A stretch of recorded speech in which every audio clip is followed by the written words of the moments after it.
Okay, सो हाँ, यहाँ पे हमने देखा कि फोर्स एक ऐसा चीज है because of which the other objects tend to move or show a tendency for movement. ठीक है, okay, so there are different types of forces. जैसे यहाँ पे देखो, दो जन मिलकर इसको उठा रहे हैं, या कोई बड़ी सी गाड़ी है, आप इसको खींचकर फोर्स से उठा सकते हैं। So these are certain things that are there. Okay, so force is defined, what is force, एक क्विक रिवीजन है, और इस रिवीजन के साथ साथ हम कंपटीशन लेवल वाले क्वेश्चंस भी करेंगे। We have already completed the chapter in all its terms and conditions. अभी हम यहाँ पे सिर्फ जो ब्रश अप है वो करेंगे, और साथ ही साथ कुछ क्वेश्चंस भी करेंगे जिसको जानना और समझना जरूरी है। तो फोर्स है क्या, is defined as an external cause which changes or tries to change the state of rest or of motion or the direction of motion or the shape of the body. तो क्या क्या changes ला सकता है भाई साहब आपका, is defined. तो state of rest में चेंज ला सकता है, स्टेट ऑफ मोशन में चेंज ला सकता है, ठीक है, डायरेक्शन में चेंज ला सकता है, और ठीक है शेप में चेंज ला सकता है। तो all these are basically impacts of force. ठीक है, शेप में चेंज ला सकता है। What is the unit of force in international system? Namish, unit of force, जल्दी जल्दी। Newton, yes correct. 1 न्यूटन कितना होता है? 1 newton is equal to 1 kg metre पर सेकेंड स्क्वायर। फोर्स होता क्या है? मास इंटू एक्सेलरेशन। मास हम किस में मेजर करते हैं? केजी में। और एक्सेलरेशन को किस में मेजर करते हैं? मीटर पर सेकेंड स्क्वायर में। तो केजी मीटर पर सेकेंड स्क्वायर, ये हो जाएगा आपका 1 newton. Are we clear? Clear on this one? Okay, which force is responsible for keeping planets in orbit around the sun? Ayush, जल्दी जल्दी। ए, gravity, yes it is correct. ठीक है, सो अगर आप देखोगे ये आपका सन है, और सन के आजू बाजू वैसा प्लैनेट्स मूव कर रहे हैं। अगर सन के आजू बाजू प्लैनेट्स मूव कर रहे हैं, what is the force in order to keep the planets moving around the sun? It is called force of gravity. so this will be gravity. Okay, which of the following is an example of contact force? Ayush, नहीं, electrical force without contact भी चल सकता है। जैसे समझ लो एक positive charge है और ये एक नेगेटिव चार्ज है, ये जो दोनों में फोर्स एग्जिस्ट कर रहा है, ये बहुत दूर है, दोनों कांटेक्ट में नहीं है, but will they get pull towards each other? Yes. अगर दो पॉजिटिव चार्ज हैं, will they get repel towards from each other? Yes. Without being in contact also electrical force can exist.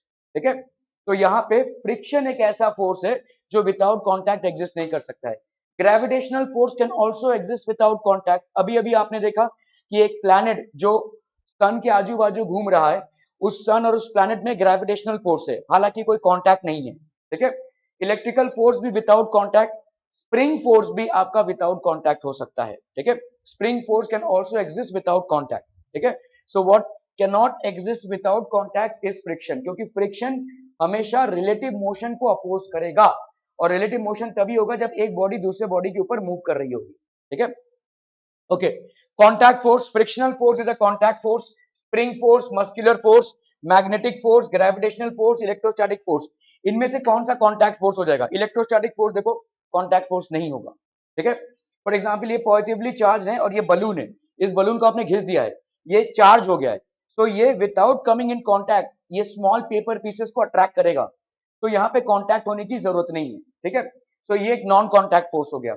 Magnetic force भी देखो एक non contact force है, यहाँ पे छुआ नहीं है आपने पेपर क्लिप्स को मैग्नेट से, लेकिन वो पुल हो जाएंगे। ठीक है, तो this is also a non contact force.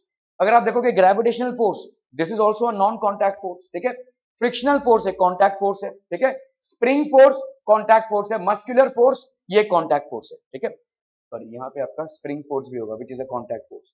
Which of the following is an example of contact force? ठीक है, spring force is a contact force and muscular force is also a contact force. ठीक है, यहाँ पे दो bodies के बीच में contact होना जरूरी है। तो balance forces and unbalance forces, when two or more forces act on a body and produce a net force equal to zero, then the forces are called balance forces. मतलब देखो एक body है, इसमें वैसा दोनों तरफा फोर्स जो है तो इक्वल है। ठीक है, तो यहाँ पे balance force, when two or more forces act on a body and produce a net force not equal, तो आपका देखो ये दोनों फोर्सेस हैं आपके। ठीक है, ऑब्वियसली अनइक्वल फोर्सेस हैं, तो this will be creating an unbalance force. A balanced force does not produce any change in the state of uniform motion or rest। अगर बॉडी रेस्ट पे रहेगी तो रेस्ट पे ही रहेगी, अगर बैलेंस फोर्सेस उस पे लग रहे हैं, और अगर बॉडी मोशन में है तो मोशन में ही रहेगी, अगर बैलेंस फोर्सेस उस पे लग रहे हैं। ठीक है, an unbalanced force can produce the change in the state of uniform motion or of rest of the body। ठीक है, अनबैलेंस फोर्स इसमें चेंज प्रोड्यूस कर सकता है, स्टेट ऑफ रेस्ट में भी और ऑफ यूनिफॉर्म मोशन में भी। अब balance force does not cause any acceleration, कोई एक्सेलरेशन नहीं होगा बैलेंस फोर्स में। अनबैलेंस फोर्स में it can cause acceleration in the body. ठीक है, क्लियर है? Okay. What happens when an unbalanced force acts on an object? The object remains at rest. The object moves with a constant velocity. The object experiences a change in motion, either speeding up or slowing down. The object becomes lighter. क्या हो जाएगा? C. ठीक है? The object experiences a change in motion. ये change in motion मतलब क्या हो रहा है? Acceleration हो रहा है। और acceleration स्पीड के बढ़ने से भी होती है, स्पीड के कम होने से भी होती है, और डायरेक्शन अगर चेंज हो रहा है उससे भी होता है। ठीक है, सो अगर अनबैलेंस फोर्स एक्ट कर रहा है तो इसमें एक एक्सेलरेशन प्रोड्यूस होगा। Unbalance force will produce an acceleration. ठीक है, क्लियर है? Are we clear on this things? Okay, ये वाला बाद में करना, ये वाले में थोड़ा सा एंगल का मामला है, so we'll do that later. An object of mass 2 kg is sliding with a constant velocity of 4 meter पर सेकेंड on a frictionless. तो ये एक हॉरिजॉन्टल टेबल है, इसका मास कितना है? 2 kg है, और ये स्लाइड कर रहा है, जैसे फिसल रहा है भाई साहब। ठीक है, कांस्टेंट वेलोसिटी ऑफ 4 मीटर पर सेकेंड, ये भाई साहब 4 मीटर पर सेकेंड से जा रहा है आगे। ठीक है, एक बॉडी है, हॉरिजॉन्टल कांस्टेंट वेलोसिटी से एक टेबल के ऊपर स्लाइड कर रहा है with a velocity of 4 meter per second on a frictionless horizontal table. The force required to keep the object moving with the same velocities. अगर ऑब्जेक्ट में तो बेटा उबासी लेते रहे तो force required to keep the object moving with the same velocity, कितना force लगेगा? हाँ, नाउ, हाँ, नहीं, अरे भाई साहब देखो, ये 4 मीटर पर सेकंड से मूव कर रहा है, और तुमको सवाल में क्या पूछा है? इसको उसी वेलोसिटी से मूव करवाना है, तो मतलब चेंज इन वेलोसिटी कितनी हो गई? जीरो। तो मतलब एक्सीलरेशन कितना हो जाएगा? जीरो। अगर एक्सीलरेशन जीरो है तो फोर्स भी जीरो हो जाएगा, क्योंकि फोर्स क्या होता है? मास इनटू एक्सेलरेशन। अगर तुम्हारा एक्सेलरेशन जीरो है तो फोर्स भी जीरो हो गया ना। 4 मीटर पर सेकंड पे तुम्हारी बॉडी ऑलरेडी मूव कर रही है, सवाल में पूछा है कि तुमको कितना फोर्स और चाहिए इसको 4 मीटर पर सेकंड से मूव कराने के लिए। भाई 4 मीटर पर सेकंड पे ही अगर बॉडी मूव कर रही है तो u की वैल्यू कितनी है? 4 मीटर पर सेकंड। v की वैल्यू कितनी है? 4 मीटर पर सेकंड। a क्या होता है? v minus u by T. भाई यहाँ पे ऐसे ही 4 माइनस 4 अपॉन टी आ जाएगा, that is 0 by T, that is 0। तो एक्सेलरेशन की वैल्यू 0 आ गई। अगर एक्सेलरेशन की वैल्यू 0 हो गई तो मास कुछ भी रहने दो, ये तो 0 आ गया ना, तो ये 0 ही हो जाएगा। What is the force required? It will be 0 newton. ठीक है, are we clear? Clear on this? Okay okay okay. NCERT example का सवाल है, which of the following statements is true regarding balanced and unbalanced forces? Balanced forces cause motion while unbalanced forces keep objects at rest. क्या ये सही है? ये उल्टा गलत है। ठीक है भाई, अनबैलेंस फोर्सेस मोशन करेगा, बैलेंस फोर्सेस या तो मोशन को कांस्टेंट में रखेगा या तो एट रेस्ट रखेगा। Balance forces result in no change in motion while unbalance forces cause acceleration. क्या ये सही है? Yes, unbalance forces acceleration cause करेंगे। ठीक है, balance forces result in no change in motion, motion अगर कांस्टेंट वेलोसिटी से हो रहा है तो कांस्टेंट वेलोसिटी से ही होता रहेगा। Both balance and unbalance forces always cause objects to move at a constant speed. No, ठीक है, क्योंकि अगर बैलेंस फोर्स है तो यस बॉडी कांस्टेंट स्पीड से मूव कर सकती है, लेकिन अगर अनबैलेंस फोर्स है तो कांस्टेंट स्पीड से नहीं मूव करेगी, उसमें एक्सेलरेशन होगा, it will be subjected to acceleration. Unbalanced forces always lead to a stable equilibrium, while balanced forces cause instability. Unbalanced forces है lead to stable equilibrium. क्या ये होगा? Unbalanced forces उल्टा है, Unbalanced forces अगर होंगे तो ये भाई साहब unstable equilibrium होगा, while balanced forces cause instability. Balanced forces cause stability. ठीक है, ये गलत हो जाएगा। अरे इक्विलिब्रियम मतलब ये है, देखो ये आपका कोई बॉडी है, इक्विलिब्रियम में है, यहां से एक फोर्स आपने 12 न्यूटन का अप्लाई किया, इधर से एक फोर्स 12 न्यूटन का अप्लाई किया, ये इक्विलिब्रियम में रहेगा ना, जहां पे है वहीं पे रहेगा। ठीक है, हाँ, अगर आपने इसको 16 कर दिया तो ये इक्विलिब्रियम में नहीं रहेगा, ये डिस्टर्ब हो जाएगा, इस तरफ मूव करने लगेगा। ठीक है, क्लियर है? Are we clear? Okay okay okay. When the forces acting on a moving object are balanced, what can be said about its motion? Balanced forces मतलब क्या होगा? सिर्फ इतना याद रखना, बैलेंस्ड फोर्सेस मतलब हो जाएगा भाई साहब आपका, बैलेंस्ड फोर्सेस है अगर तो इसका मतलब नेट फोर्स आपका कितना हो जाएगा? Net force will be zero. तो इसका मतलब नेट एक्सेलरेशन आपका क्या हो जाएगा? जीरो हो जाएगा। मतलब नो चेंज इन वेलोसिटी। क्या ये समझ में आ रहा है? कोई चेंज नहीं होगी वेलोसिटी में। The object is at rest, क्या ये हो सकता है? हो सकता है भाई साहब, लेकिन यहाँ पे क्या है, मूविंग ऑब्जेक्ट है, force is acting on a moving object, तो ऑब्जेक्ट रेस्ट पे नहीं हो सकता, ठीक है। The object is accelerating, no, क्योंकि एक्सेलरेशन आपका जीरो होगा, ठीक है। The object is moving with constant velocity, ये हो सकता है, कांस्टेंट वेलोसिटी मतलब उसकी वेलोसिटी चेंज नहीं हो रही है, no acceleration. The object is experiencing a net force, no, कोई नेट फोर्स नहीं है ऑब्जेक्ट में, नेट फोर्स इसका जीरो है, नेट एक्सेलरेशन भी इसका जीरो है, no change in velocity, so the object is moving with constant velocity, यही होगा। ये क्यों कैंसिल हो जा रहा है? क्योंकि आपको दे दिया है कि ऑब्जेक्ट मूविंग स्टेटस पे ऑलरेडी है, तो रेस्ट पे नहीं हो सकता, ठीक है। It will keep on moving with a constant velocity. Are we clear? Okay okay okay, चलिए भाई साहब, the first law of motion is stated as an object remains in a state of rest or of uniform motion in a straight line unless compelled to change that state by an applied force, ठीक है। तो आपका inertia of rest and inertia of motion इस पे आ जाता है, ठीक है। Okay, which of the following statement is not correct for an object moving along a straight path in an accelerated motion? Its speed keeps changing, क्या इसका speed change होता रहेगा? For an object moving along a straight path in an accelerated motion, accelerated motion है और straight path में जा रहा है, तो भाई साहब यहाँ पे जरूर उसका वेलोसिटी चेंज हो रहा होगा, और अगर वेलोसिटी चेंज हो रहा है तो इसकी स्पीड क्या हो रही है? चेंज होगी भाई साहब, मैग्नीट्यूड, ठीक है। इट्स वेलोसिटी ऑलवेज चेंजेस, ये होगा भाई साहब, यस करेक्ट, ठीक है। इज नॉट करेक्ट की बात की है, तो ये तो करेक्ट है, ये भी करेक्ट है। It always goes away from the earth, ये जरूरी नहीं है, ठीक है, ये जरूरी नहीं है, not necessary.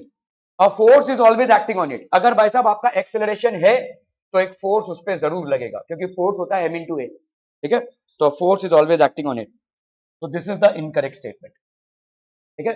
This would be the incorrect statement. यहां पे पूछा है आपसे which of the following is not correct, हो रहा है तो अच्छा लग रहा है मेरे को, नहीं? Okay. A passenger in a moving train tosses a coin which falls behind him. It means that the motion of the train is ये ऐसे, ये तो आगे चला गया ना भाई साहब, ये कॉइन इसके पीछे गिरा, समझ में आ रहा है? ट्रेन ये चला गया आगे और ये पीछे गिरा, देखो why will it fall behind?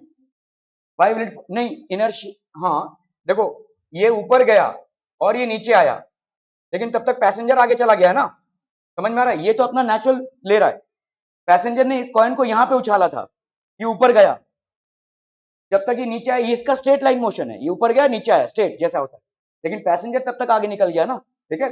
So passenger in a moving train tosses a coin which falls behind it, it means that the motion of the train is accelerated uniform retarded along circular tracks, क्या हो जाएगा? Accelerated हो जाएगा भाई साहब, ठीक है। It is basically moving with an accelerated motion, इसका एक नेट फोर्स लग रहा है, ठीक है। Are we clear? Okay okay okay. A water tanker filled up to 2/3 of its height, तो भाई साहब ये मुनकर वाटर सप्लायर्स है, ठीक है, मुनकर water suppliers, okay.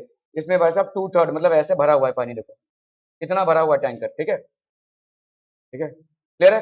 A water tanker filled up to 2/3, 2/3 मतलब समझ में आ रहा है, 2/3 हिस्सा, ठीक है, 1/3 यहां होगा, 2/3 यहां होगा, 2/3 is moving with a uniform speed, ये यूनिफॉर्म स्पीड से मूव कर रहा है, मतलब एक्सेलरेशन कितना है भाई साहब?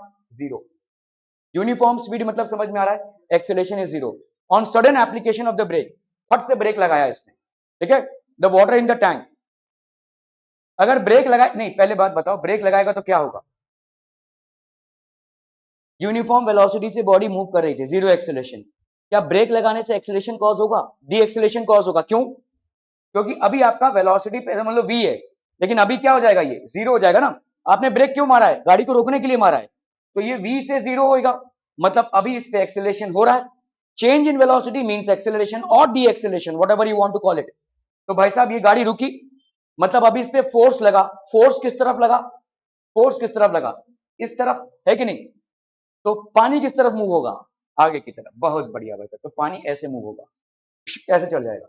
आपको जो दिखता है ना, जैसे कोई बम्पर आया, तो ये जो आपके टैंकर वाले होते हैं, ऐसे फटाक से ब्रेक मारते हैं तो पानी छलकता है, ये इसलिए छलकता है, ठीक है। ऊपर ऐसा पानी रहता है ना छलकने के लिए, ये ऐसे इसलिए छलकेगा, ये छलकेगा ही। क्या ये समझ में आ रहा है? ब्रेक आपने किस तरफ मारा है भाई साहब? ब्रेक आपका एक्सेलरेशन किस तरफ है? पीछे की तरफ है। वेलोसिटी किस तरफ है? आगे की तरफ है। तो फोर्स किस तरफ है? पीछे की तरफ है। तो आप अगर न्यूटन का थर्ड लॉ अप्लाई करेंगे, every action has an equal and opposite reaction, आपका एक्शन फोर्स इधर, तो रिएक्शन फोर्स किधर, इधर। तो इसका मतलब अभी ये पानी ऐसे नहीं रहेगा, अभी पानी ऐसे हो जाएगा। समझ में आ रहा है? ठीक है। So on sudden application of the brake the water in the tank would move forward, ये वैसा फॉरवर्ड मूव करेगा। क्या ये समझ में आ रहा है? Are we clear to this one people? हम समझ में आता हूं, बहुत बढ़िया। ठीक है। Which type of force causes the change in position of a body? Unbalanced force, balanced force, mass or gravity? Balanced force? ना, बैलेंस फोर्स नहीं, बैलेंस फोर्स तो moving. Which type of force causes change in position of a body? मतलब body move कर रही है, body यहां पे थी अभी मूव कर रही है, तो मूव कराने के लिए बॉडी रेस्ट पे था तो उस पर एक्सीलरेशन होना जरूरी है। एक्सीलरेशन होना मतलब नेट फोर्स होना जरूरी है, नेट फोर्स में ही एक्सीलरेशन होगा। If there is a net force there would be acceleration. और नेट फोर्स कब होगा? जब आपका फोर्स क्या हो, अनबैलेंस्ड हो। ठीक है, okay. Which type of force causes the change in position of the body? Unbalanced force. Are we clear? Clear on this? Okay, चलिए इसको कीजिए जरा फटाफट, क्विक क्विक जल्दी से।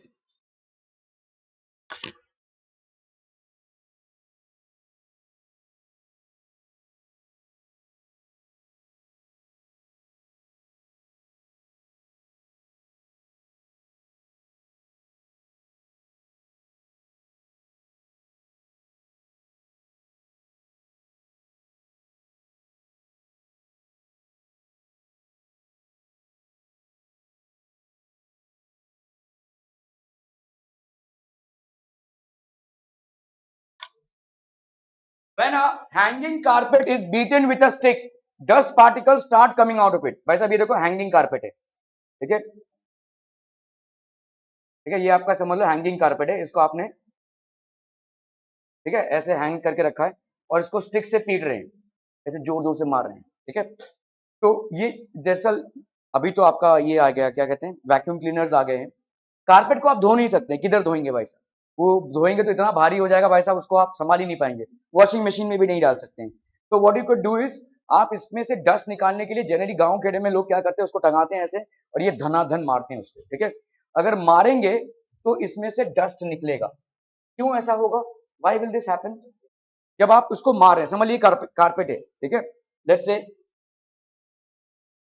ये आपका एक कारपेट है, ठीक है, मोटा सा कारपेट है, बहुत मोटा, ठीक है, इसको आपने ऐसे लटका के रखा है।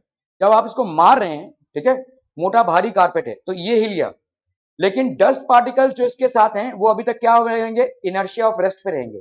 This is moving but the dust particles will be at inertia of rest because of which they will fall down.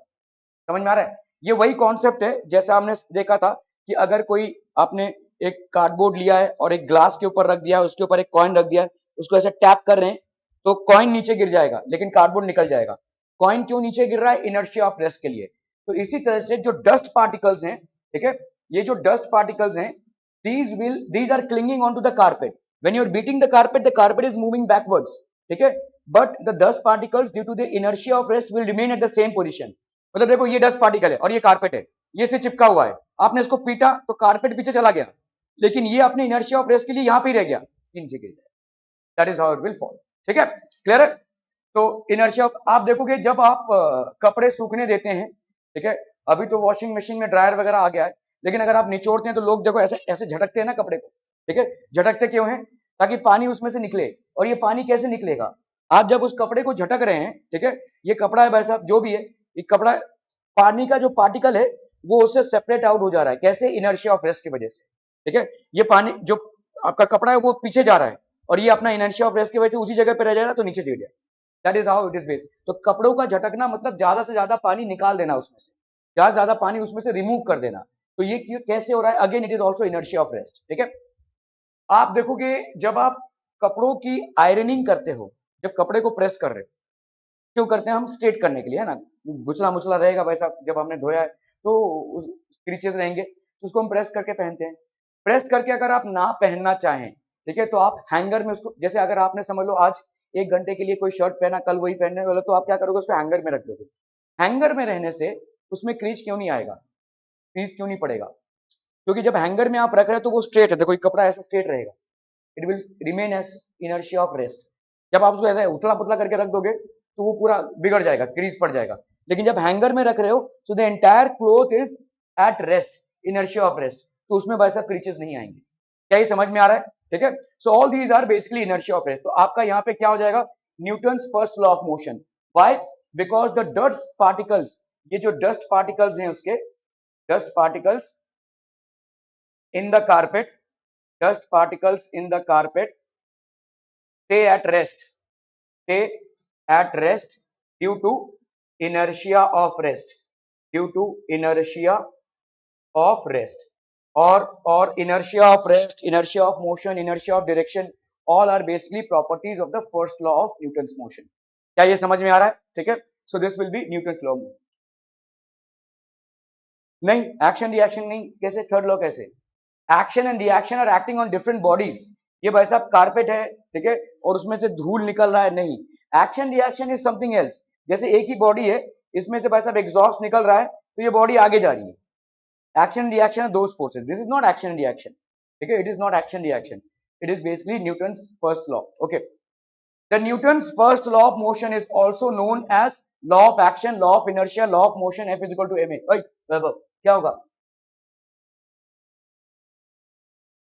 Newton का first law is law of inertia, ठीक है, इसमें तीन हैं आपके, inertia of rest, inertia of motion and inertia of direction, ठीक है।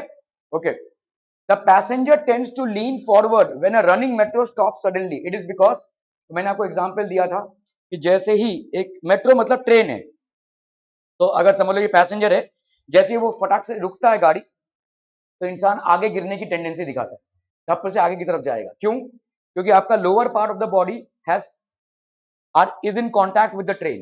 The moment the train stops, the lower part of the body has come to stop. However, the upper part of the body still remains in motion due to inertia of motion, जिसकी वजह से वो आगे गिरने का। इसीलिए hanger से आप पकड़े रहेंगे अगर, तो पूरा बॉडी ट्रेन की मूवमेंट के साथ अलाइन रहेगा। Upper part will also be coming to rest और moving along with the train. समझ में आ रहा है ये? इसीलिए हैंगर्स होते हैं, वरना वो छोटे से हैंगर आपको, how can they prevent the falling? This is how they prevent the falling, ठीक है। तो आपका lower part of the body due to in, मैंने ये बहुत डिस्क्रिप्टिवली समझाया था, लेकिन कुछ लोगों की आंखों में अरे ये क्या समझा रहे हैं, ऐसा वाला आ रहा है, ठीक है। तो दिस इज बेसिकली ट्रेन है, अगर ये आगे मूव कर रहा है तो lower part of the body is in contact with the train, ठीक है। The moment it stops, the lower part also stops, but the upper part is still in motion due to inertia of motion, due to inertia of motion, because of which it will tend to fall, ठीक है। अगर भाई साहब आप hero की तरह खड़े रहेंगे और ट्रेन खड़ी रहेगी, तो आप सामने वाले के ऊपर गिरेंगे और एक तमाचा आएगा था आपसे, स्पेशली अगर मुंबई लोकल में आप ट्रैवल कर रहे होंगे, तो ऐसी इतनी भीड़ रहती है और फालतू का धक्कम धुक्की, ठीक है। इसीलिए लोग बोलते हैं कि भाई साहब हैंगर को पकड़ रखो ताकि आप सामने वाले के ऊपर ना गिरो, ठीक है। Okay, so this is due to inertia of motion. Inertia of motion किसका? आपके ऊपर वाले पार्ट का। दिस ऊपर part is still in motion and hence you will tend to fall, ठीक है। Okay, inertia is the natural tendency of an object to resist a change in its same motion। तो यहां पे देखो ये क्या है, inertia आपका ऐसे टैप किया आपने तो ये नीचे गिर गया। inertia is the natural tendency of an object to resist a change in its same motion or rest, ठीक है। तो inertia of rest हो गया, inertia of motion हो गया, और inertia of direction हो गया, ठीक है, inertia of direction हो गया। So all these are basically different types of inertia. The inertia of an object tends to cause the object to increase its speed, to decrease its speed, to resist any change in its state of motion, to deaccelerate due to friction। क्या हो जाएगा Hamish? See, to resist any change। Inertia is in short resistance to change, ठीक है, to resist any change in its state of motion। Are we clear? Okay. Which of the following has more inertia? A rubber ball and a stone of the same size? हाँ? नहीं, अरे भाई साहब मैंने आपको बोला था, सब भूल गए भाई साहब। Inertia is directly proportional to mass, जितना ज्यादा मास उतनी ज्यादा इनर्शिया, ठीक है। तो stone will have higher mass and hence higher inertia, ठीक है। Stone will have higher mass and hence higher inertia, ठीक है। अब बाईसाइकिल है ना, ट्रेन हायर मास अगेन, ठीक है। तो ट्रेन का ज्यादा, train higher mass and hence higher inertia. A 5 rupee coin and a 1 rupee coin, a 5 rupee coin, ठीक है, higher mass and hence higher inertia, ठीक है। Inertia is directly proportional to mass. Okay. Linear momentum of a body can be defined as the product of its mass and velocity. So product of its mass and velocity ये हो गया आपका linear momentum. A goalkeeper in a game of football puts his hands backwards after holding the ball shot at the goal. This enables the goalkeeper to. A goalkeeper in a game of football pulls his hands backwards after holding the ball shot at the goal. बोलो भाई साहब. This enables the goalkeeper to exert larger force on the ball, reduce the force exerted by the ball on hands, increases the rate of change of momentum, decreases the rate of change of momentum. हाँ? क्यों? Reduces the force exerted by the ball on his hands. नहीं, इसका मतलब क्या है? What does it mean? A goalkeeper in a game of football pulls his hands backwards. ये ball आया, चलो गोलकीपर का छोड़ दो. अगर कोई आप फील्डर है क्रिकेट में, तो बॉल आता है तो आप ऐसे रोकते हो क्या उसको, ठाप से, कि ऐसे रोकते हो, ऐसे पीछे लेकर जाओगे, है ना? Why would you do this? एक बॉल आ रही है, फील्डिंग कर रहे हो या कैच ले रहे हो, तो भाई साहब ऐसे क्यों रोकते हैं? बताइए क्रिकेटर साहब, क्यों फोर्स कम होगा? फोर्स क्यों कम होगा? अगर मैं ऐसे रखे रहूं भाई साहब, हड्डियां टूट जाएंगी मेरी, अगर वो आपका क्रिकेट वाला बॉल हो गया तो. हाँ हाँ, सीजन बॉल, लेदर बॉल जो भी है, ठीक है, वो हाथ टूट जाएगा आपका भाई साहब. ठीक है, आप उसको ऐसे क्यों लेकर जाते हो? Why would you do that? Slowly उसका मोशन. ओके. हाँ, नहीं नहीं, हाथ मोशन से नहीं नहीं, स्लोली मोशन मतलब, हाँ लेकिन क्यों स्लोली उस मोशन को क्यों रिड्यूस कर रहे हैं? ओके देखो, m v minus m u by t is equal to F, है कि नहीं? Rate of change of momentum, है ना? ठीक है, आपका फाइनल मोमेंटम क्या है, मतलब फाइनल वेलोसिटी क्या है जब आप बॉल को रोक रहे हो? जीरो है. ठीक है, ओके. तो आपका ये क्या हो जाएगा? ये तो जीरो हो गया, minus m u by t. ये फोर्स आप अप्लाई कर रहे हो. नेगेटिव क्यों? क्योंकि भाई साहब आप बॉल के मोशन के अगेंस्ट फोर्स अप्लाई कर रहे हो. ये बॉल का इनिशियल वेलोसिटी है. अब ध्यान से देखो, इस वैल्यू को हमें कम करना है. समझ में आ रहा है? ये एक फ्रैक्शन है, समझो समझो. बॉल की इनिशियल वेलोसिटी u है, बॉल की फाइनल वेलोसिटी v है. आपने बॉल को रोक लिया है, तो ऑब्वियसली बॉल की फाइनल वेलोसिटी कितनी हो जाएगी? जीरो. आपने पढ़ रखा है भाई साहब, force is rate of change of momentum, m v minus m u by t. तो एम वी मतलब m into zero, zero minus m u by t. तो फोर्स की वैल्यू क्या हो जाएगी? Minus m u by t. क्या ये समझ में आ रहा है? Is this clear? Minus m u by t, is this absolutely clear? बहुत बढ़िया भाई साहब. ठीक है, तो फोर्स की वैल्यू, अगर टी की वैल्यू मैंने बढ़ा दी, अभी मुझे बताओ, चलो इस माइनस को छोड़ दो. माइनस इसलिए है क्योंकि यू के ऑपोजिट डायरेक्शन में वेलोसिटी इधर से आ रही है, फोर्स आप इधर से अप्लाई कर रहे हो ना उसको रोकने के लिए, तो फोर्स जो है तो वेलोसिटी के ऑपोजिट डायरेक्शन में. बट मैग्नीट्यूड अगर फोर्स का देखूं तो क्या हो जाएगा? M u by t. मुझे बताओ इस फ्रैक्शन में, जब आप किसी फ्रैक्शन, तो मुझे क्या करना है? फोर्स को बढ़ाना है कि कम करना है? कम करना है, मतलब हाथ टूट जाएगा वरना तो. ठीक है, जो फोर्स मैं अप्लाई कर रहा हूं उसको मुझे कम करना है. अगर किसी फ्रैक्शन के वैल्यू को मुझे कम करना है तो किसको बढ़ाना है? न्यूमरेटर को कि डिनोमिनेटर को? अगर किसी फ्रैक्शन, अरे भाई साहब देखो, तुमको मिला 50, 25 आउट ऑफ 50 मिला, और अगर मैं इसको 25 आउट ऑफ 100 कर दूं, तो 25 आउट ऑफ 50 कितना है? 50% है. कैसे? है ना, ये 50% है और ये कितना है? ये तो 25% हो गया ना. तुमने न्यूमिनेटर को सेम रखा है, डिनोमिनेटर को बढ़ाओगे तो फ्रैक्शन की वैल्यू डिक्रीज हो जाएगी ना. समझ में आ रहा है? If you keep the numerator the same and you increase the value of the denominator, the value of the fraction will drop. ठीक है, सेम थिंग हैपेंस हियर.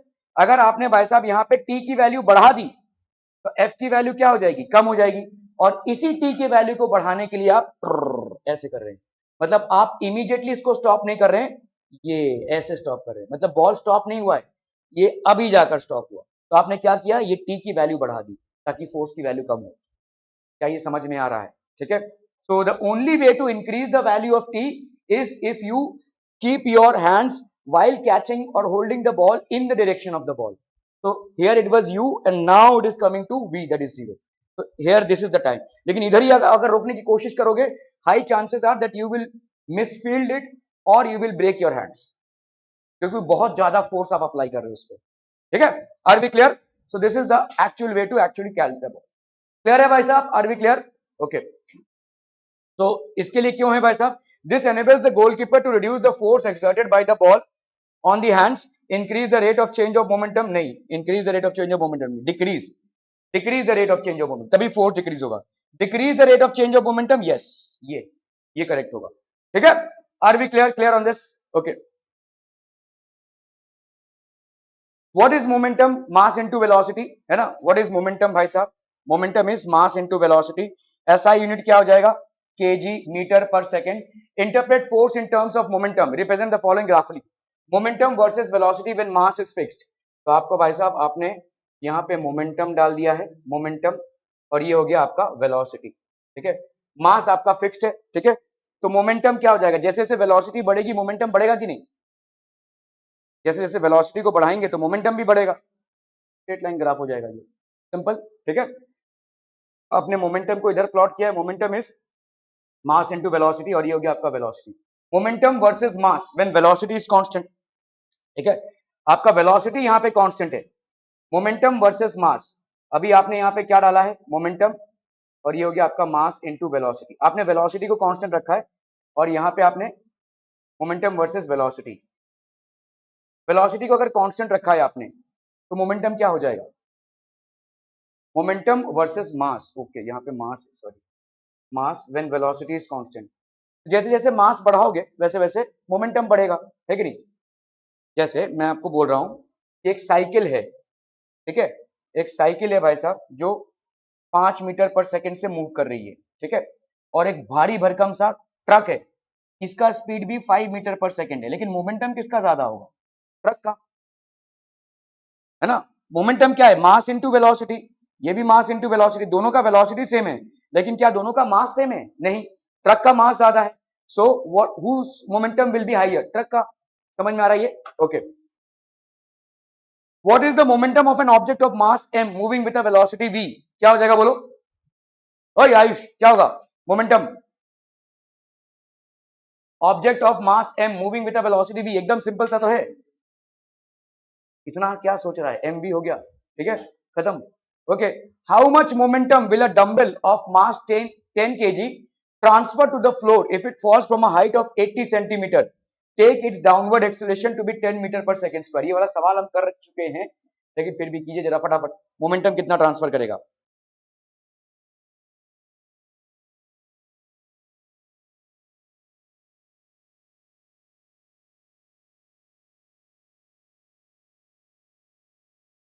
सब लिमिट नहीं दिया क्या?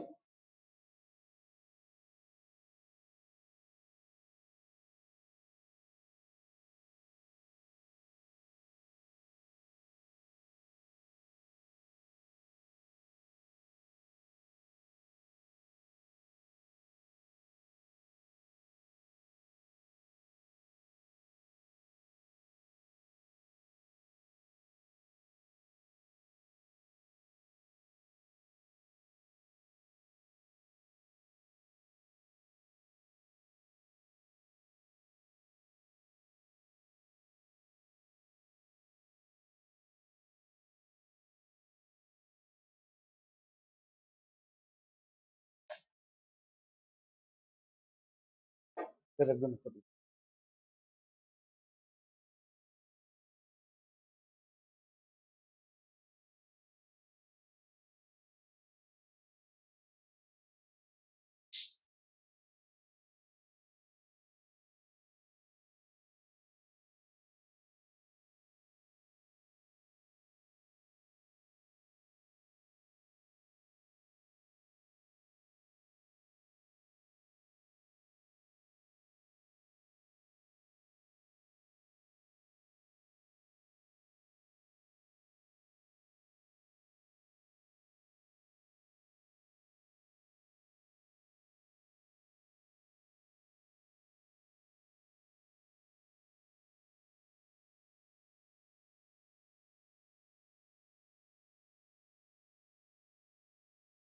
Done done.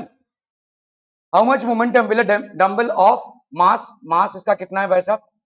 10 kg to the floor when it falls from a height of 80 centimetre. 80 centimetre के height को अपन क्या लिख सकते हैं? 80 बाई 100 मीटर्स, है ना? So that will be 0.8 meters. Take its downward acceleration. मतलब a is how much 10 metre पर सेकेंड स्क्वायर।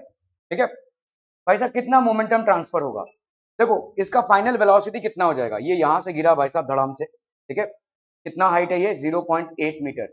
तो अगर ये फॉल कर रहा है तो फ्री फॉल है, मतलब u की वैल्यू 0, तो v की वैल्यू कितनी हो जाएगी, कैसे निकालोगे भाई साहब? V square is equal to u square plus 2as। यहाँ पे देखो v की वैल्यू नहीं मालूम है ना, u की वैल्यू मालूम है 2, और a यहाँ पे g है ना 10 मीटर पर सेकंड, ये मालूम है, और s मालूम है। तो इस इक्वेशन को अपन यूज कर सकते हैं वी स्क्वायर की वैल्यू निकालने के लिए। तो v square is equal to u square, that is 0 का square plus 2 into 0.8 into s, बच्चा पार्टी कितना हो जाएगा, sorry 2 into a that is 10, 10 हो जाएगा, 10 इंटू 0.8 है ना। तो यहाँ पे कितना हो गया 2 इंटू 0.8, तो ये हो गया आपका 1.6, 1.6 इंटू 10, तो ये हो गया 16। वी स्क्वायर की वैल्यू हो गई 16, वी स्क्वायर वी की वैल्यू कितना हो जाएगा 16, दैट इज 4, वी की वैल्यू हो गई 4। ठीक है, तो वी की वैल्यू हो गई 4 मीटर पर second. So what is the momentum that is transferred? तो momentum transfer is equal to momentum transferred is equal to m into V. m की वैल्यू कितनी है भाई साहब 10 kg into V, that is 4 meter पर second, that is 40 kg metre पर second. ठीक है, ये हो गया भाई साहब आपका momentum. How much momentum will the dumbbell take is downward acceleration to be, तो this will be the momentum that is transfer 40 kg metre पर second. Are we clear? Clear on this? तो ये अपन ने पढ़ा हुआ है, Newton second law of motion states that the rate of change of momentum of a body is directly proportional to the force applied on it, and that तो यही है भाई साहब, देखो F is equal to mv minus u by t, that is ma। ठीक है, जो हम पढ़ चुके हैं भाई साहब। Okay, a constant force acts on an object of mass 5 kg for a duration of 2 seconds. It increases the object's velocity from 3 meter per second to 7 meter per second. Find the magnitude of the applied force। बताइए भाई साहब कैसे करेंगे? यहाँ पे force की value कितनी हो गई, फोर्स की वैल्यू अ कांस्टेंट फोर्स, ये फोर्स की वैल्यू नहीं मालूम है ना, फोर्स की वैल्यू नहीं मालूम। ऑब्जेक्ट ऑफ मास m कितना है आपका 5 kg for a duration of 2 seconds, duration of 2 seconds. ठीक है, it increases the object's velocity, u कितना है 3 मीटर पर second to final velocity that is 7 metre पर सेकेंड। ठीक है, find the magnitude of the applied force, कितना applied force हो जाएगा फॉर ड्यूरेशन ऑफ 2 सेकेंड्स। कैसे निकालेंगे भाई साहब? आप a की वैल्यू निकाल लो। a की वैल्यू कैसे निकालेंगे?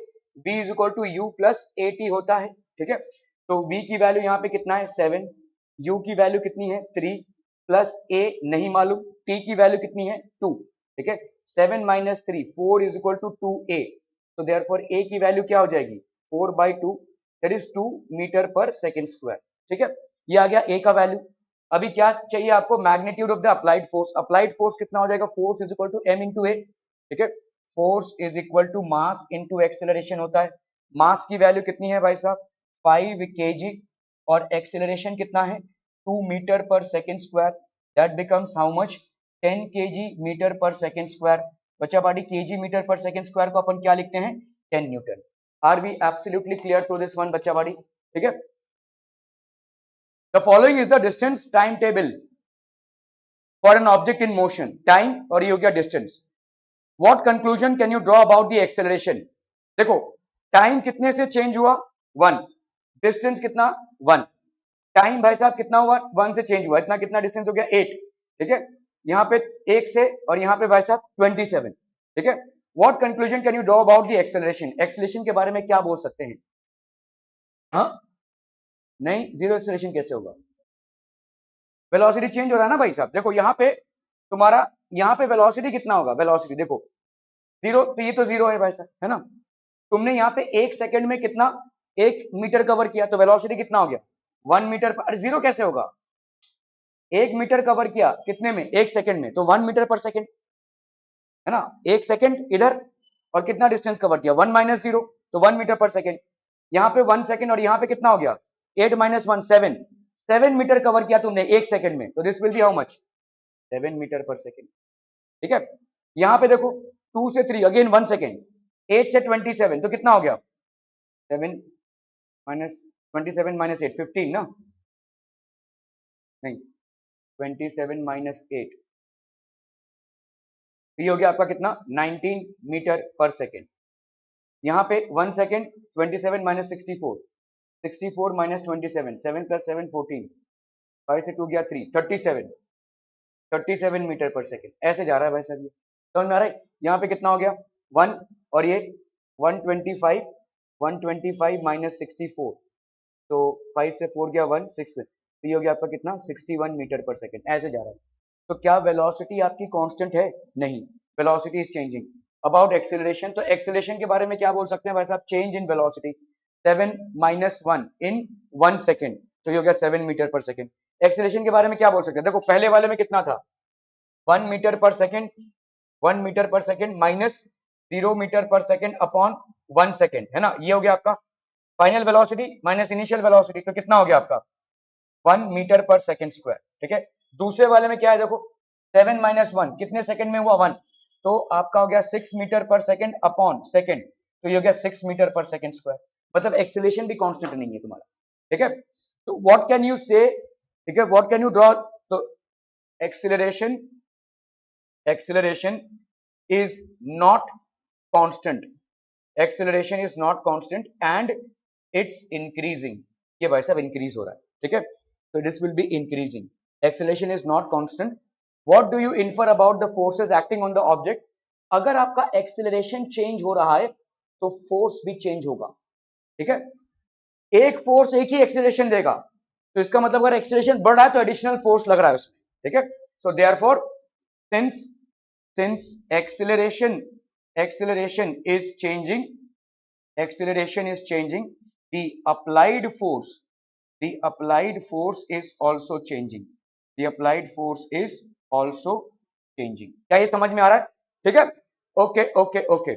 A motor car of mass 1200 kg is moving along a straight line with a uniform velocity of 90 kilometre per hour. तो भाई साहब डिटेल्स लिखते जाइए, मास कितना है 1200 kg is moving along a straight line with a uniform velocity, इसकी velocity कितनी है बच्चा party 90 kilometre per hour, so that will be 90 into 5/18 metre पर सेकेंड, 18 5 जा, तो ये हो गया आपका कितना 25 मीटर पर सेकेंड, ये हो गया इनिशियल वेलोसिटी। ठीक है, its velocity slowed down to 18 kilometre per hour, तो फाइनल वेलोसिटी कितनी हो गई 18 kilometre per hour, so that will be 18 into 5/18 metre पर सेकेंड, ये कैंसिल तो ये हो गया आपका कितना 5 मीटर पर सेकेंड, ये हो गया वेलोसिटी। ठीक है, इन 4 सेकेंड्स टाइम की वैल्यू कितनी हो गई भाई साहब 4 सेकेंड्स।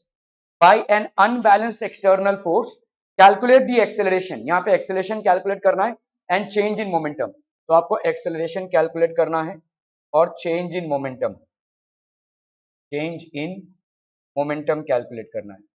ठीक है, एक्सेलरेशन कितना हो जाएगा बोलो v is equal to u plus a t, तो v की वैल्यू यहाँ पे कितनी है बोलो, v की वैल्यू है 5 इज इक्वल टू u कितना है भाई साहब आपका 25 प्लस a नहीं मालूम, t की वैल्यू कितनी है 4।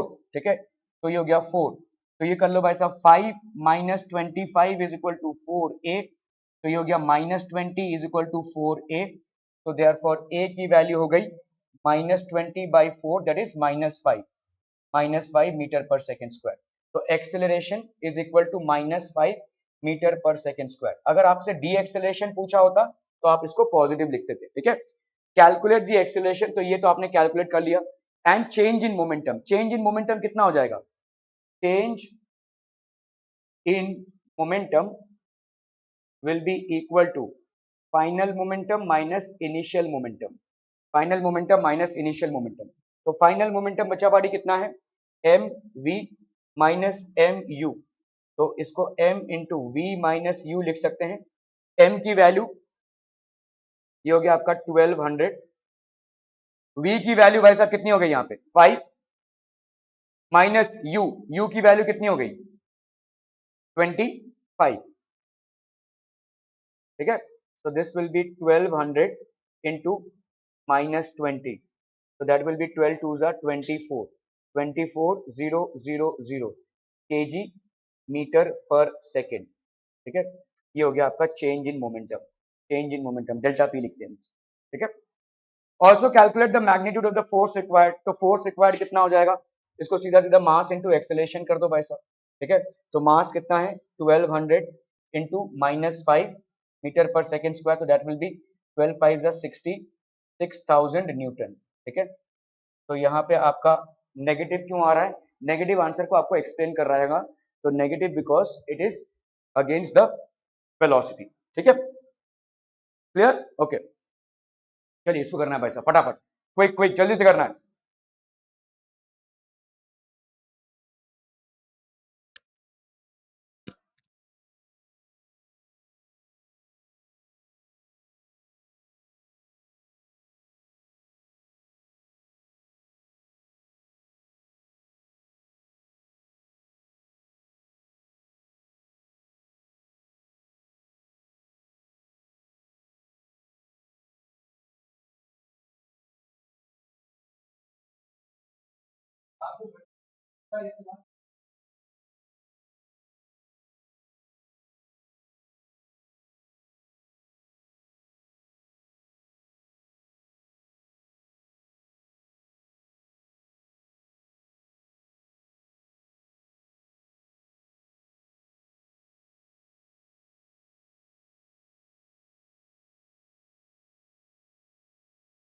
What would require a greater force accelerating a 2 kg mass at 5 metre पर सेकेंड स्क्वायर।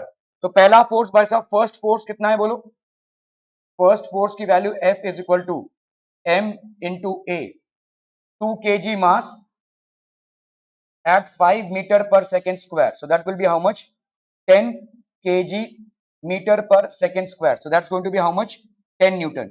ये हो गया पहला फोर्स, ठीक है, ओके। इसके बाद है भाई साहब आपका दूसरा फोर्स, और a 4 kg mass, second force, ठीक है। F2 की value m into a, second force is how much, 4 kg mass into 2 metre पर सेकेंड स्क्वायर, 8 kg मीटर पर सेकेंड स्क्वायर, तो ये हो गया 8 न्यूटन। F2 की वैल्यू कितनी हो गई भाई साहब, 8 न्यूटन। क्या ये समझ में आ रहा है, so which would require a greater force, so the this one will require a greater force, letting a 2 kg mass at 5 meter per second square will require a greater force, clear है, okay। A motor car is moving with a velocity of 108 km per hour and it takes 4 seconds to stop after the brakes are applied. Calculate the force exerted by the brakes on the motor car if its mass along with the passengers is 1000 kg. तो motor car का मास लिख लो पहले, कितना है जो given दिया हुआ है, mass is how much 1000 kg, ठीक है।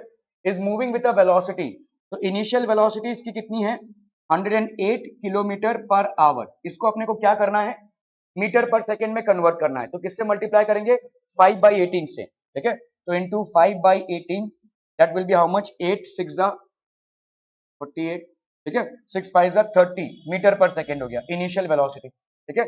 और क्या दिया हुआ है टाइम, टाइम इज 4 सेकेंड्स, तो फाइनल वेलोसिटी कितनी हो गई भाई साहब 0, ठीक है।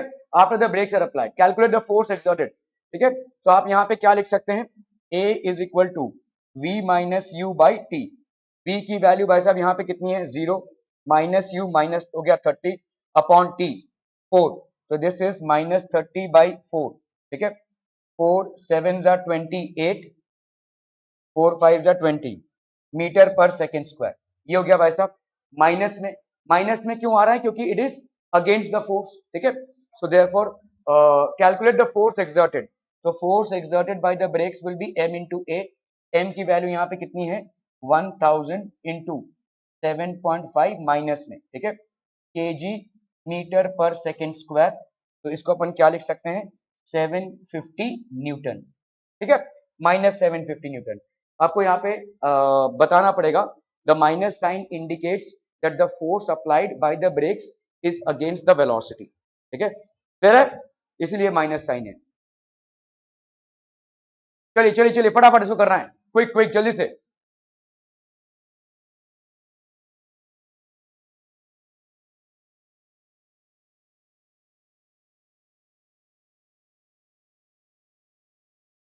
अरे सब लोग ऐसे सोच विचार ही करेंगे क्योंकि भाई साहब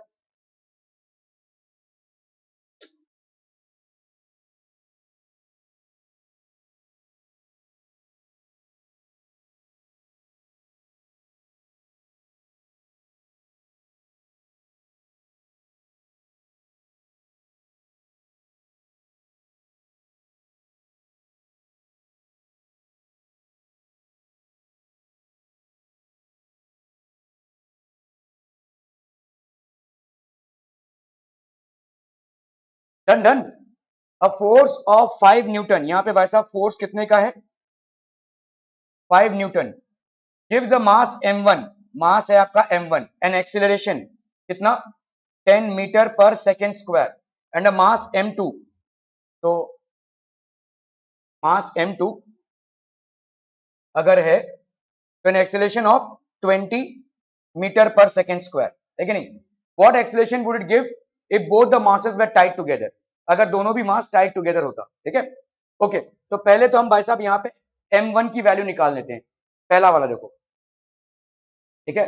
तो F is equal to M a होता है, तो यहाँ पे m की जगह पे लिखा हमने m1, a की जगह पे क्या लिखा 10 और f की जगह पे लिखा 5, तो m1 की वैल्यू कितनी हो जाएगी बोलो 5/10, दैट इज 0.5 kg, ये आ गया m1, ठीक है। सिमिलरली भाई साहब ये वाला ले लो, ठीक है, यहाँ पे भी फोर्स सेम ही है ना, ठीक है। तो F is equal to M A again F5 m2 into A की वैल्यू कितनी है 20, तो m2 की वैल्यू कितनी हो जाएगी 5/20, दैट इज 1/4, 1/4 मतलब कितना हो जाएगा 4 2 8 4 5, तो ये हो गया 0.25 kg m2 की वैल्यू, ठीक है। अभी इन दोनों को हमने टाई कर दिया है, तो टोटल मास कितना हो गया, तो टोटल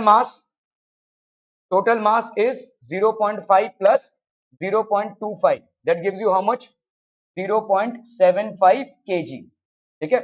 और फोर्स आपका वही रखा है, what acceleration would it give, क्या वुड इट मतलब क्या यही फोर्स ना, ठीक है। तो फोर्स यहाँ पे कितना है 5 न्यूटन, तो आपसे पूछा है अभी एक्सेलरेशन कितना होगा, तो कर लो भाई साहब, force is equal to M a, force की जगह पे लिखो वही 5, एम की जगह पे अभी क्या लिखोगे ये टोटल मास, क्योंकि अभी टाई कर दिया है तुमने, ठीक है। तो 0.75 इंटू ए की वैल्यू क्या हो जाएगी 5/0.75, ठीक है। तो इसको मल्टीप्लाई कर दो, ये हो गया 100 और ये हो गया 100, तो दैट इज इक्वल टू 500/75, 25 2 50 और ये 0, 25 3 75, तो 20/3 जो भी आएगा आपका आंसर, ठीक है। This will be the acceleration that will be produced, ठीक है। Are we clear on this, okay. Mass of a body is tripled, mass को अपन ने 3 गुना बढ़ा दिया है, what happens to its acceleration under a given force, तो देखो force is equal to mass into acceleration, है कि नहीं, ठीक है। तो अगर आपने भाई साहब फोर्स को वही रखा है, ठीक है, फोर्स को अगर वही रखा है, अभी आपने क्या किया भाई साहब, force is equal to 3m into acceleration let's say a dash हो रहा है, फोर्स तो आपने वही रखा है ना, mass of a body is tripled, what happens to its acceleration under a given force मतलब फोर्स आपका सेम है, अगर मैंने इसको डिवाइड कर दिया तो F/F is equal to m into a upon 3m into a dash, let's say ये न्यू एक्सेलरेशन है ना, ये F और F कट जाएगा 1/1, ये m और m कट जाएगा, ठीक है। तो यहाँ पे क्या हो जाएगा a/3 a dash is equal to 1, है कि नहीं, लिख सकते हैं, तो 3a डैश इसको इधर मल्टीप्लाई करो इज इक्वल टू a, तो देयरफॉर a डैश नया एक्सीलरेशन क्या हो जाएगा a/3, तो नया एक्सीलरेशन हो जाएगा आपका a/3, ठीक है। क्लियर है क्या नहीं, अरे भाई साहब देखो मास फोर्स एकदम सिंपल सा तो है, देखो फोर्स क्या है मास इनटू एक्सेलरेशन होता है, मास of a body is triple, तो समझ लो पहले हमने लिया मास m का, इसका ट्रिपल मास कर देंगे तो नया मास कितना हो गया 3m, लेट्स से हमने नया एक्सेलरेशन a डैश लिख दिया, है ना, नहीं मालूम ना हमको नया एक्सेलरेशन क्या होगा, हमको पहले का एक्सेलरेशन लेट्स से a है, what happens to the acceleration, ये पहले का एक्सेलरेशन a दिया हुआ है, नया एक्सेलरेशन हमको नहीं मालूम, लेकिन हमको मालूम है गिवन फोर्स मतलब फोर्स वही रह रहा है, तो इसके मतलब ये लिख सकते हैं अपन, फर्स्ट केस आपका ये हो गया with a mass m it produces an acceleration a, second case the force F on a mass 3m produces an acceleration a dash which we have to find, इसको डिवाइड कर दो, ठीक है। तो भाई साहब F by F इसको इसके ऊपर डिवाइड किया हमने, this will be equal to m into a upon 3m into a dash, ऐसा लिख सकते हैं कि नहीं, ठीक है। ये m और ये m कैंसिल हो जाएगा, ठीक है, क्या बचा आपका बोलो, a बचा ऊपर और नीचे क्या बचा 3a डैश, इधर क्या आ जाएगा 1, है ना, F by F that is equal to 1, तो इसको मल्टीप्लाई कर दो cross multiply, 3a dash is equal to a dash क्या है आपका न्यू एक्सेलरेशन, तो a डैश की वैल्यू क्या हो जाएगी a/3, मेकिंग सेंस बच्चा बाड़ी, ये हो गया आपका a/3, that's how you getting a/3। ठीक है, clear, okay. The masses 10 kg and 20 kg respectively are connected by a massless spring। ये आपका एक massless spring है, इसका कोई मास नहीं है। A force of 200 Newton acts on the 20 kg mass at the instant shown। The 10 kg mass has an acceleration। इसका acceleration कितना है? 12 मीटर पर second square. What is the acceleration of the 20 kg mass? 20 kg मास का acceleration कितना हो जाएगा? हाँ, क्यों क्यों सेम हो जाएगा? वायर का कोई मास नहीं है, ओके। वायर मतलब स्प्रिंग का कोई मास नहीं है, ओके। फिर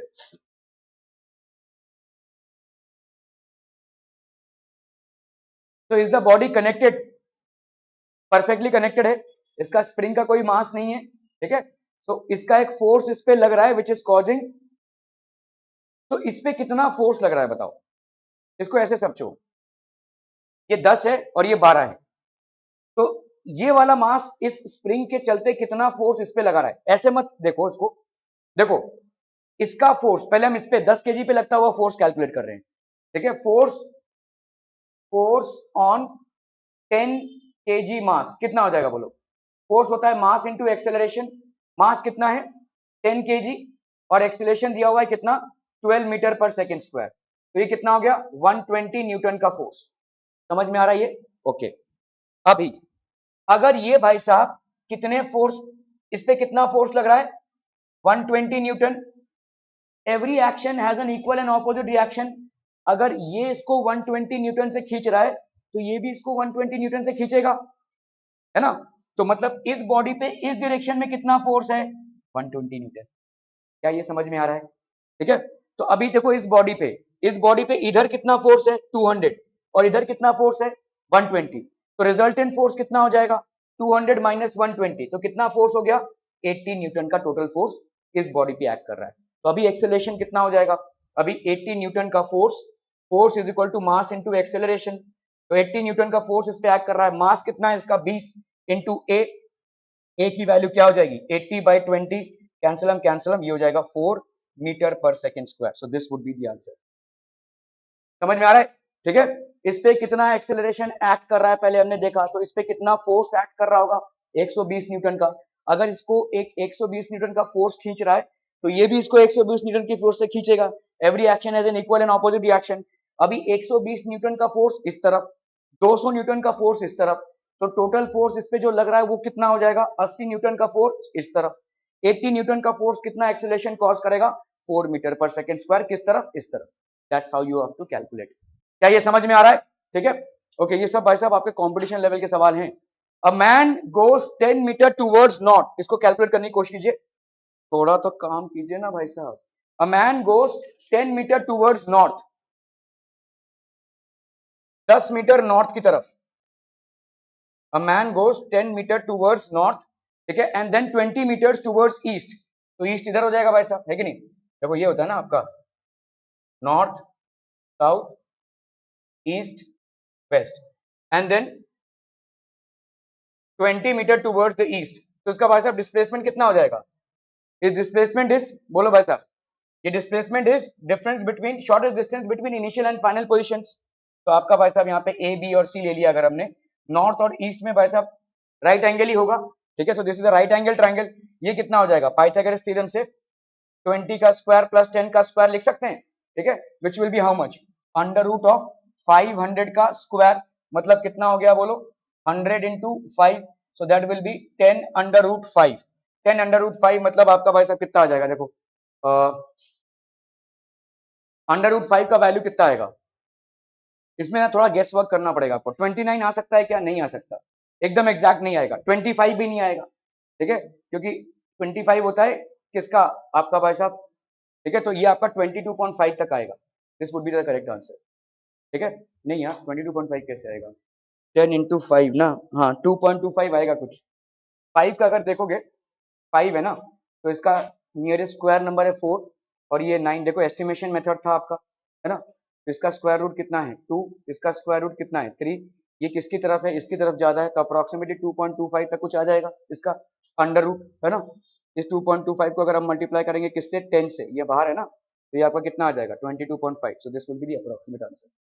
इस तरह से आपको आंसर कैलकुलेट करना है. कोई भाई साहब स्क्वायर रूट ऑफ 5 निकालते मत बैठना वहां पे. Okay. Second law of motion gives the measure of which of the following. Force, definition of force, momentum or magnitude of force. Momentum, second law of motion, gives the measure of which of the following. Force is equal to rate of change of momentum. So it gives the force. ठीक है. Force को हम ऐसे लिख सकते हैं mv minus mu by t, और force को हम कैसे लिख सकते हैं ma. Force is rate of change of momentum. ठीक है. Okay okay okay. चलिए भाई साहब इसको करना है. An object of mass 5 kg.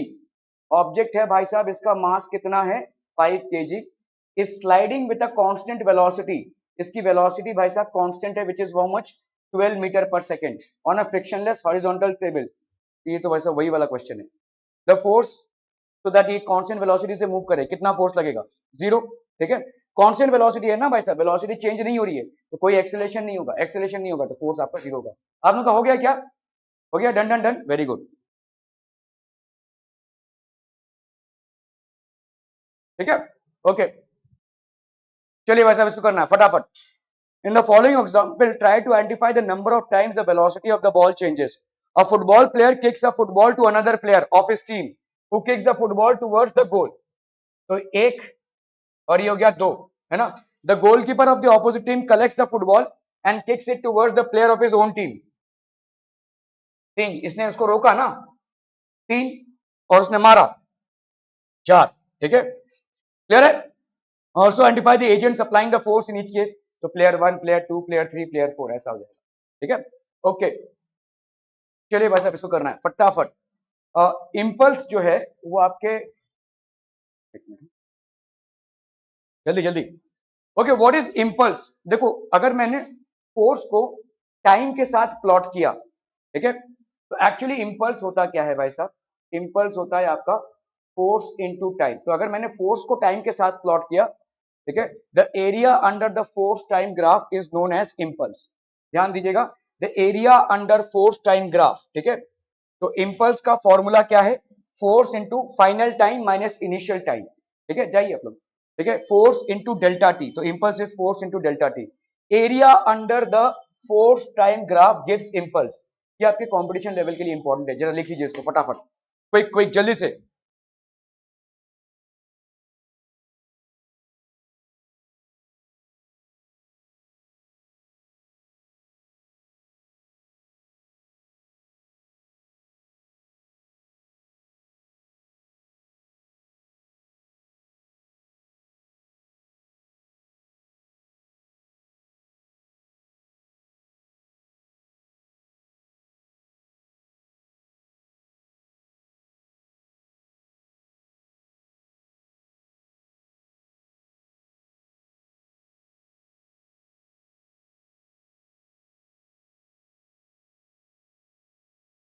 Done हो गया, लिखिए.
Done done.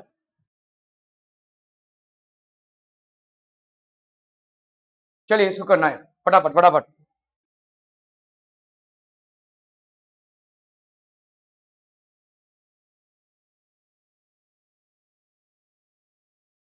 Done done. Easy है। Force into time is equal to impulse, तो न्यूटन सेकेंड है ना, newton second is the impulse. चलिए फटाफट फटाफट।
डन हो गया भाई साहब।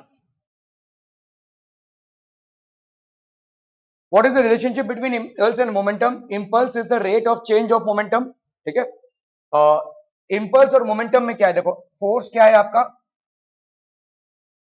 इम्पल्स अपॉन टाइम, ऐसा लिख सकते हैं कि नहीं, अभी तो किया आपने, force into time is equal to impulse, ठीक है। और फोर्स क्या है भाई साहब आपका, change in momentum upon time. तो देखो इधर फोर्स और टाइम दोनों सेम है, इधर भी फोर्स और टाइम दोनों सेम है, तो इम्पल्स क्या हो जाएगा, चेंज इन मोमेंटम, ठीक है। Impulse is equal to the force, impulse is equal to the rate of change of momentum नहीं होगा, सिर्फ चेंज इन मोमेंटम होगा, ठीक है, क्योंकि रेट आपके टाइम से कंसर्न्ड है, ठीक है। Momentum is, impulse is the product of mass and acceleration, नहीं, momentum is the time derivative of impulse, impulse is equal to the force acting, impulse is the rate of change, यहाँ पे rate नहीं होगा भाई साहब, impulse is the,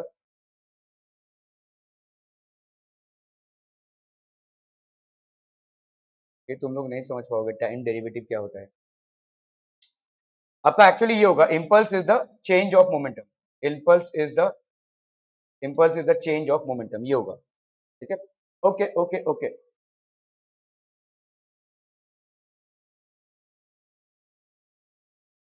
For every action there is an equal and opposite reaction भाई साहब, ठीक है। Okay, when you push against a wall with a force of 50 newtons, according to Newton's third law, the wall exerts a force of 50 newtons in the opposite direction, does not any exert any force back, experience a force equal to your weight, moves away from you। कौन सा हो जाएगा भाई साहब, this, ठीक है, A, ठीक है। When you are exerting a force of 50 newton, क्या कौन है भाई?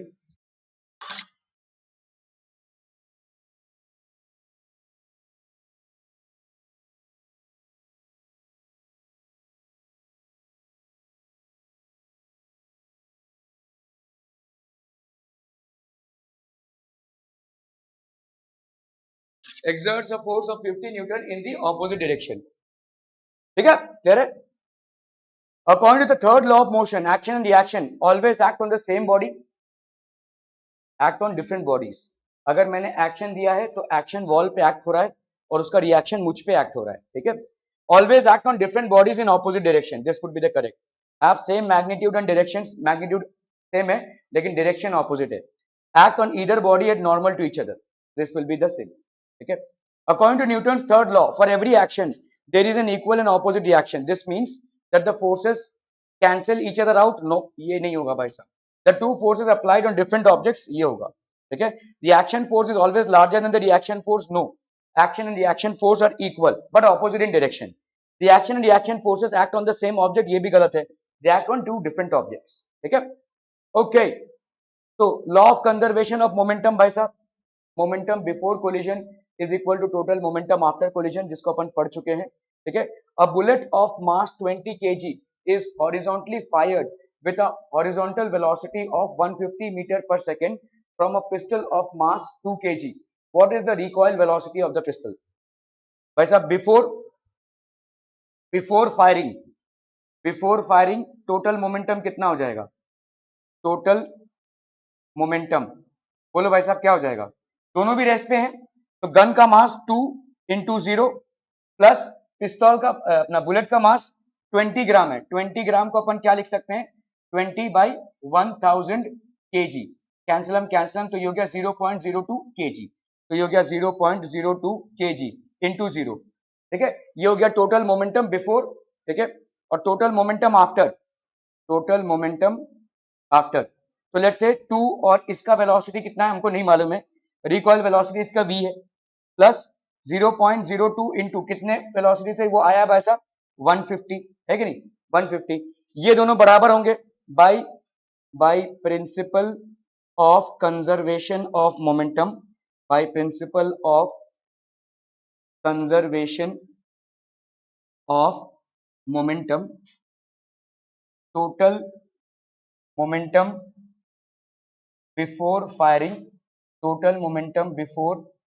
firing is equal to total momentum after firing, ठीक है?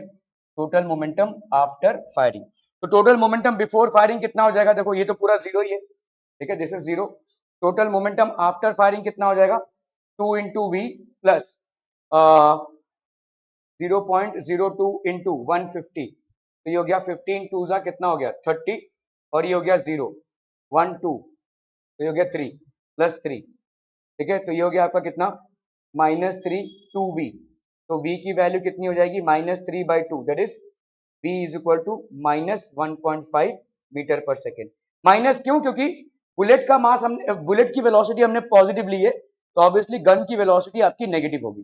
गन इज मूविंग बैकवर्ड्स, ठीक है? So the negative sign indicates that the gun is moving backwards 1.5 meter पर second, ठीक है?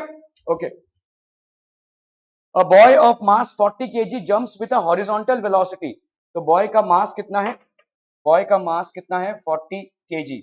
Jumps with a horizontal velocity of 5 meter per second onto a stationary cart with frictionless wheels. The mass of the cart is 3 kg.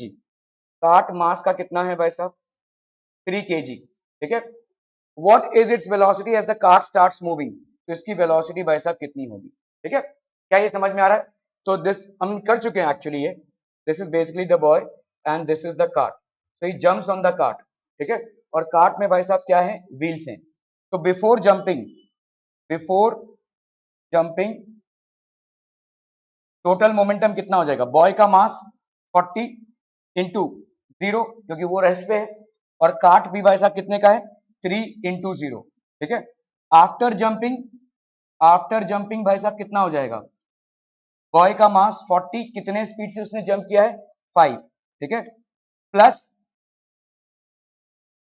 After jumping, नहीं भाई साहब ये नहीं होगा.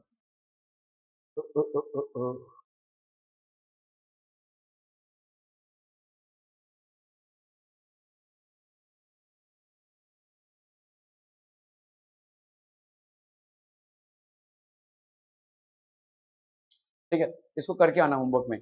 अपन कल इसको डिस्कस करेंगे, वैसे हम कर चुके हैं इसको, पर इसको करके आना होमवर्क में। ठीक है।